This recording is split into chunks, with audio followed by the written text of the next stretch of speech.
Hello students, good morning. आज के इस वीडियो में मैं मॉडल एक्सरसाइज नॉन फाइनाइट्स का बताने जा रहा हूँ। नॉन फाइनाइट्स में क्या क्या कॉमन एरर्स होते हैं। नॉन फाइनाइट्स से रिलेटेड वीडियो पहले भी मैं बना चुका हूँ, जिसका लिंक डिस्क्रिप्शन बॉक्स में दिया हुआ है, आप वहाँ से देख सकते हैं। तो नॉन फाइनाइट्स में इन्फिनिटिव, पार्टिसिपल और जिरंड से रिलेटेड जो जो कॉमन एरर्स होते हैं, इस वीडियो में मैं बताने जा रहा हूँ। वीडियो देखने से पहले वीडियो को लाइक कर देंगे, चैनल को सब्सक्राइब कर देंगे। The topic is non finites, infinitive, participle, gerund. Previously asked question in different exams. Question number 1 है, taken into consideration the advice of his friends, he decided to stay here, no error। ये पूरा sentence है, इसको ध्यान से पढ़िए और कहाँ पे गलत है, किस पार्ट में गलती है, उसको पता करना है, वही आपका आंसर होगा। अगर पूरा सेंटेंस सही है तो आंसर आपका होगा डी, यानी नो एरर। नंबर 5, 5 पार्ट में ये सेंटेंस है। अगर सेंटेंस में कोई भी गलती नहीं है तो आपका आंसर होगा पार्ट 5, जो कि नो एरर है। तो चलिए एक बार फिर इसको पढ़ते हैं। Taking into consideration the advice of his friends, he decided to stay here, no error. तो अगर ये सेंटेंस पूरा सही है तो पार्ट 5 आंसर होगा। अगर सेंटेंस में कहीं गलती है, पार्ट 1 में गलती है कि पार्ट 2 में गलती है कि पार्ट 3 में या पार्ट 4 में, तो इस क्वेश्चन में पार्ट 1 रॉन्ग सेंटेंस है, इसी में एरर है। Taking into consideration, taken into consideration के जगह पे टेकिंग या हैविंग टेकन होगा। Okay, so part 1 is wrong. The correct sentence will be having taken into consideration or taking into consideration. So part 1 is wrong. Answer will be what? 1. Question number 2. Carry a bag in his hand. He slipped out unnoticed.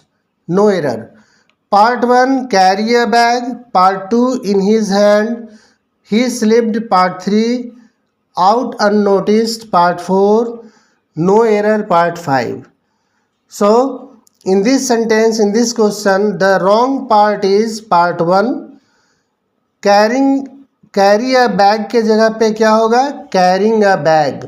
Carrying a bag in his hand, he slipped out unnoticed. तो answer is what? Answer is part 1. Question number 3. Suraj said that.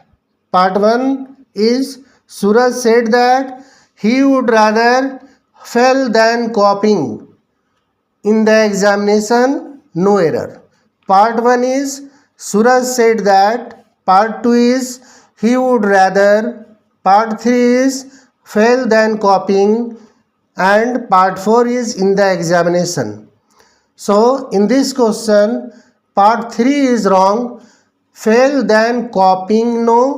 okay, fail than क्या होगा? copy होगा, क्योंकि then के बाद हम लोग bear infinitive का यूज़ करेंगे। इसको हम पार्टिसिपल या जिरंड के रूप में यूज़ नहीं करेंगे। तो इसका आंसर है part 3। Part 3 is the correct answer. Question number 4. I have told Sushil that it will not be possible for me carry on this kind of work, no error. Part 1 I have told Sushil. Part 2 that it will not be possible for me carry on this kind of work, no error. So here which part is wrong? Third part is wrong. Carry on के जगह पे क्या होगा? For me carrying on. Okay, so third part is wrong. Answer 3 is correct one.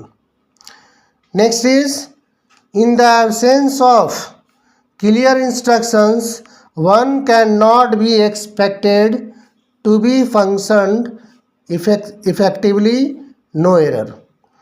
तो इस part में in the absence of, ये part 1 है। क्लियर इंस्ट्रक्शंस पार्ट 2 है। One can not be expected part 3 है। And to be function effectively part 4। तो यहाँ पे पार्ट 4 में रॉन्ग है। फंक्शन के जगह पे फंक्शन होगा, इसलिए आपका आंसर क्या होगा 4। क्वेश्चन नंबर 6 को देखते हैं। All his relatives expect his daughter have gone on a month's vacation tour, no error. All his relatives expect his daughter have gone on a month's vacation tour, no error. तो चलिए repeat करते हैं इस sentence को। All his relatives part 1, expect his daughter part 2, have gone on, okay, part 3 a month's vacation tour part 4, and part 5 is no error. So the wrong part in this sentence is have gone on. इसके जगह पे क्या होगा to go on, to go on. तो आपका answer है part 3। Question number 7, Anita was about to part 1 tell her teacher part 2 the truth when her friend interrupted her, no error, okay. Anita was about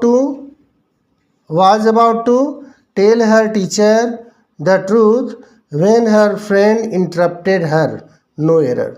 तो इस सेंटेंस में कहीं कोई गलती नहीं है, इसलिए पार्ट 5 आंसर होगा। Answer is part 5। Number 8, the fireman could not succeed in rescue the child although they could put out the fire, no error. No error part 5 है। तो चलिए एक बार फिर पढ़ते हैं इसको। द फायरमैन कुड नॉट, इस पार्ट में कोई रॉन्ग नहीं है। Succeed in rescue the child, okay. तो सक्सीड इन रेस्क्यू नहीं होता है, रेस्क्यूइंग होगा, क्योंकि इन के बाद हम लोग जिरंड का यूज़ करते हैं। इन के बाद बेयर इन्फिनेटिव नहीं आएगा। सो the wrong part of this question is part 2, इसलिए आपका आंसर होगा 2।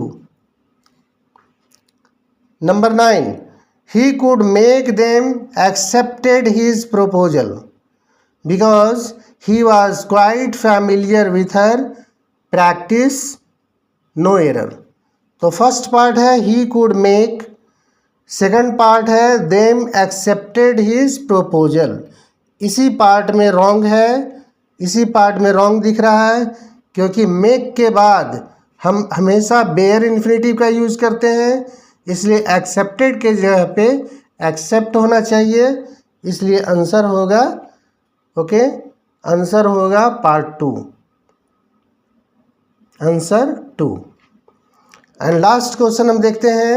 What was his response when you try to get some information from him.